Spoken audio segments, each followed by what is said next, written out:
Hello friends, welcome back to my channel. आज फिर हम आपके लिए एक नई कहानी लेकर आए हैं। स्त्री का पति कौन।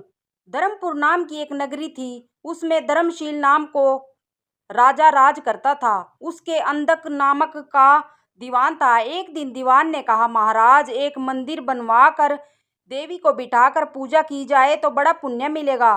राजा ने ऐसा ही किया। एक दिन देवी ने प्रसन्न होकर उसे वर मांगने को कहा। राजा के कोई संतान नहीं थी। उसने देवी से पुत्र मांगा। देवी बोली, अच्छी बात है, तेरे बड़ा प्रतापी पुत्र प्राप्त होगा। दिन बाद राजा के एक लड़का हुआ। सारे नगर में बड़ी खुशी मनाई गई। एक दिन एक धोबी अपने मित्र के साथ उस नगर में आया। उसकी निगाह देवी के मंदिर में पड़ी। उसने देवी को प्रणाम करने का इरादा किया।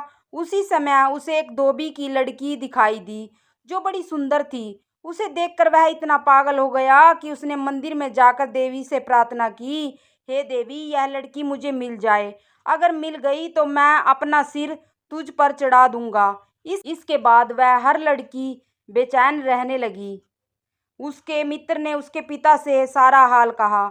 अपने बेटे की यह हाल देखकर वह लड़की के पिता के पास गया और उसके अनुरोध करने पर दोनों का विवाह हो गया। विवाह के कुछ दिन बाद लड़की के पिता यहाँ उत्सव हुआ। इसमें शामिल होने के लिए न्योता आया। मित्र को साथ लेकर दोनों चले। रास्ते में उसी देवी का मंदिर पड़ा तो लड़के को अपना वादा याद आ गया। उसने मित्र और स्त्री को थोड़ी देर रुकने को कहा और स्वयं जाकर देवी को प्रणाम कर के इतने जोर से तलवार मारी कि उसका सिर धड़ से अलग हो गया। देर हो जाने पर जब उसका मित्र मंदिर के अंदर गया तो देखता क्या है कि उसके मित्र का सिर धड़ से अलग पड़ा है।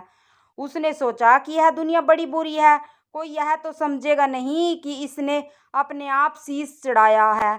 यह सब यही कहेंगे कि इसकी सुंदर स्त्री को हड़पने के लिए मैंने इसकी गर्दन काट दी।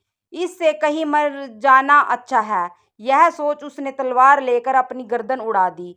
उधर बाहर खड़ी खड़ी स्त्री हैरान हो गई तो वह मंदिर के भीतर गई। देखकर चकित रह गई। सोचने लगी कि दुनिया कहेगी यह बुरी औरत होगी, इसलिए दोनों को मार आई। इस बदनामी से मर जाना अच्छा है।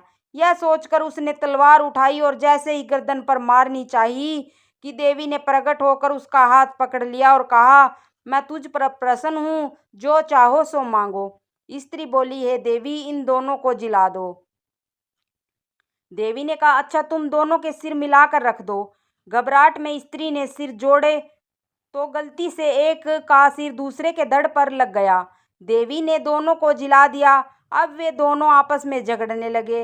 एक कहता था कि यह स्त्री मेरी है, दूसरा कहता मेरी। बेताल बोला, हे राजन, बताओ कि यह स्त्री किसकी हो। राजा ने कहा, नदियों में गंगा उत्तम है, पर्वतों में सुमेरु, वृक्षों में कल्प वृक्ष और अंगों में शरीर। इसलिए शरीर पर पति का सिर लगा हो वही पति होना चाहिए।